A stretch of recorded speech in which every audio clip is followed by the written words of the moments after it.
ନମସ୍କାର। ଆଜି ରବିବାର ଫେବୃଆରୀ 1 ତାରିଖର ଶୁଣିବା ରାଶିଫଳ। ମେଷ।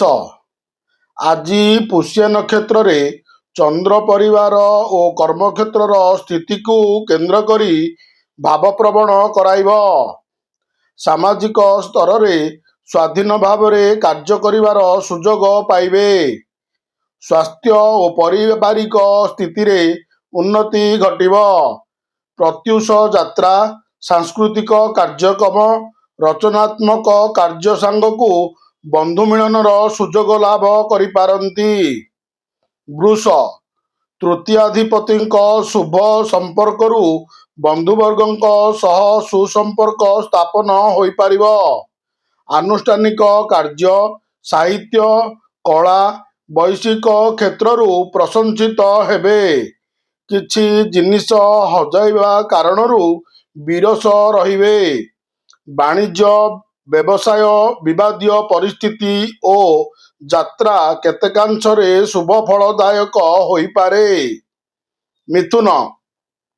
ରବି ଓ ଚନ୍ଦ୍ରଙ୍କ ସଂଯୋଗରୁ ବନ୍ଧୁତା ରହିଥିବା ବ୍ୟକ୍ତିମାନଙ୍କ ଦ୍ୱାରା ପ୍ରତ୍ୟେକ କାମ କରାଇ ନେବେ। ଅନ୍ୟ ଦ୍ୱାରା ପ୍ରେରିତ ହୋଇ ଦୂର ସ୍ଥାନକୁ ଯାତ୍ରା କରିବାକୁ ପଡ଼ିପାରେ। ଚେଷ୍ଟା କରୁଥିବା ଦିଗରୁ ଅର୍ଥ ପାଇବେ ଓ କାମଟି ବିଳମ୍ବରେ ହେବ। ଶିଳ୍ପ, ବାଣିଜ୍ୟ, କଳକାରଖାନା ଓ ହୋଟେଲ ବ୍ୟବସାୟରୁ ସୁଫଳ ପାଇବେ। କର୍କଟ। ବ୍ୟୟାଧିପତି ବୁଧ ସପ୍ତମସ୍ଥ ଯୋଗୁଁ ବ୍ୟବସାୟରେ ପୁଞ୍ଜି ଲଗାଣ ସକାଶେ ଅର୍ଥବ୍ୟୟ କରିପାରନ୍ତି। କୌଣସି ବ୍ୟକ୍ତିଙ୍କ ସକାଶେ ପ୍ରତୀକ୍ଷାଜନିତ କେତେକ ଭୁଲ କରିପାରନ୍ତି। କର୍ମକ୍ଷେତ୍ରରେ ସହକର୍ମୀଙ୍କ ସହ ସାମାନ୍ୟ ତିକ୍ତତା ସୃଷ୍ଟି ହୋଇପାରେ। କରଜଦାତାଙ୍କ ଚାପ ବୃଦ୍ଧି ପାଇବ, କିନ୍ତୁ ପରିସ୍ଥିତି ପ୍ରତି ସଜାଗ ରହି ବନ୍ଧୁଙ୍କୁ ଆପ୍ୟାୟିତ କରିବେ। ସିଂହ। ଆଜିର ଗ୍ରହ ପ୍ରଭାବରୁ ଜଣେ ମହିଳାଙ୍କ ସାହାଯ୍ୟରେ ସ୍ଥଗିତ କାମକୁ ସମ୍ପୂର୍ଣ୍ଣ କରିବେ। ଆବଶ୍ୟକତା ପୂରଣ ସକାଶେ କରଜ କରି କାମ ଚଳାଇ ନେବେ। ବ୍ୟବସାୟିକ କ୍ଷେତ୍ର, ମାଙ୍ଗଳିକ କାମ, ପ୍ରଶାସନ ଓ ରାଜନୈତିକ ସ୍ଥିତି ମଧ୍ୟମ ପ୍ରକାରର ରହିବ। ପୁରାତନ ପୀଡ଼ାରୁ କଷ୍ଟ ଅନୁଭବ କରିପାରନ୍ତି। ଫଳତଃ ଯାତ୍ରା ସ୍ଥଗିତ ରହିଯିବ। କନ୍ୟା। ଲାଭାଧିପତି ସ୍ୱଗୃହୀ ଯୋଗୁଁ ବକେୟା ଅର୍ଥ ପ୍ରାପ୍ତିର ସମ୍ଭାବନା ରହିଛି। ଅଫିସରେ କୌଣସି ଅତ୍ୟାବଶ୍ୟକ କାଗଜ ନ ପାଇ ବ୍ୟସ୍ତ ହେବେ। ସଭାସମିତିର ଆଲୋଚନା ପରିସରରେ ଅନ୍ୟମାନଙ୍କ ମତକୁ ସମ୍ମାନ ଦେଇ ପ୍ରଶଂସିତ ହେବେ। ଯାତ୍ରା କାଳରେ ସମଧର୍ମୀୟ ବ୍ୟକ୍ତି ସହ ସମ୍ପର୍କ ସ୍ଥାପନ ହିତକର ହେବ। ତୁଳା।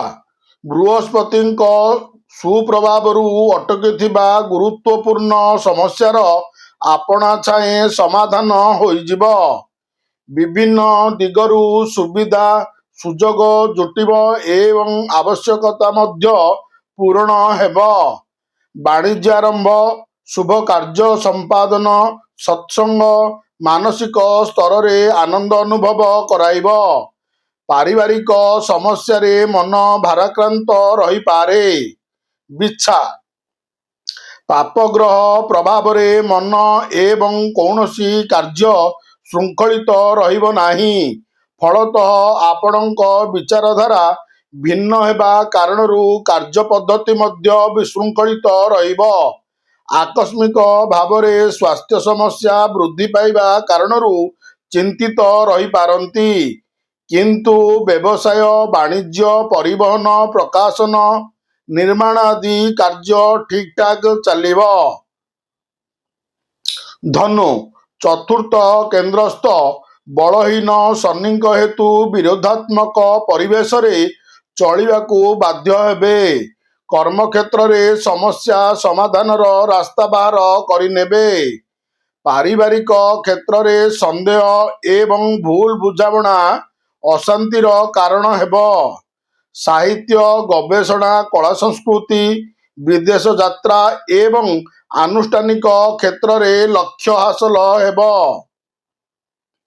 ମକର, ଚନ୍ଦ୍ରଙ୍କ ଶୁଭ ପ୍ରଭାବରୁ କର୍ମ ଜଞ୍ଜାଳରେ ବ୍ୟସ୍ତ ରହି ବନ୍ଧୁଙ୍କ ଭିଡ଼ରେ ନିଜ ଲୋକଟିର କଥା ବୁଝିପାରିବେ ନାହିଁ। ପାରିବାରିକ ପରିସ୍ଥିତି ପୂର୍ବପରି ରହିବ, କିନ୍ତୁ ମନର ରାଗ ଭିତରେ ଭିତରେ କୁହୁଳି ଉଠିବ। ଆତ୍ମୀୟଙ୍କ ଅଶ୍ରଦ୍ଧା, ବନ୍ଧୁଙ୍କ ରାଗରୁଷା, ସ୍ତ୍ରୀଙ୍କ ମୁହଁ ଫୁଲା, ଯାତ୍ରା ଓ ବାଣିଜ୍ୟରେ ସମସ୍ୟା ପ୍ରଭୃତିର ସାମ୍ନା କରିବାକୁ ପଡ଼ିପାରେ। କୁମ୍ଭ, ରାହୁଙ୍କ ପ୍ରଭାବରେ କେତେକ ବ୍ୟତିକ୍ରମ ପରିଲକ୍ଷିତ ହୋଇପାରେ। ଦୂରଯାତ୍ରା, ଅର୍ଥ କାରବାର, ଶିଳ୍ପ, ବାଣିଜ୍ୟ ଓ ପରିବହନ ପାଇଁ ଦିନଟି ମନ୍ଦ ନୁହେଁ। ସମ୍ପର୍କୀୟଙ୍କ ସାହାଯ୍ୟ ଓ ସହଯୋଗ ପାଇ କାର୍ଯ୍ୟ ହାସଲ କରିପାରିବେ। କଳକାରଖାନା, ହୋଟେଲ, ଶିଳ୍ପ, ମନୋରଞ୍ଜନ, ଯାତ୍ରା ଓ ଭ୍ରମଣ ପାଇଁ ଅନୁକୂଳ ପରିବେଶ ସୃଷ୍ଟି ହେବ। ମୀନ, ଆତ୍ମୀୟଙ୍କ ସମାଲୋଚନାର ପାତ୍ର ହେବାକୁ ପଡ଼ିପାରେ। ଦ୍ୱାଦଶସ୍ଥ ପାପଗ୍ରହ ଯୋଗୁଁ ଖର୍ଚ୍ଚ ବଢ଼ିବା କାରଣରୁ ବ୍ୟସ୍ତତା ବୃଦ୍ଧି ପାଇବ। ଅତୀତ ଘଟଣା, ସ୍ୱାସ୍ଥ୍ୟହାନି କିମ୍ବା ବନ୍ଧୁଙ୍କ ସହ ମନୋମାଳିନ୍ୟ ଯୋଗୁଁ ସାମୟିକ ମନ ଉଦାସ ରହିପାରେ। ପଡ଼ୋଶୀଙ୍କ ସହ ଆଗାମୀ ଶୁଭକାର୍ଯ୍ୟ ସକାଶେ ଫଳପ୍ରଦ ଆଲୋଚନା କରିପାରନ୍ତି। ନମସ୍କାର, ଜୟ ଜଗନ୍ନାଥ।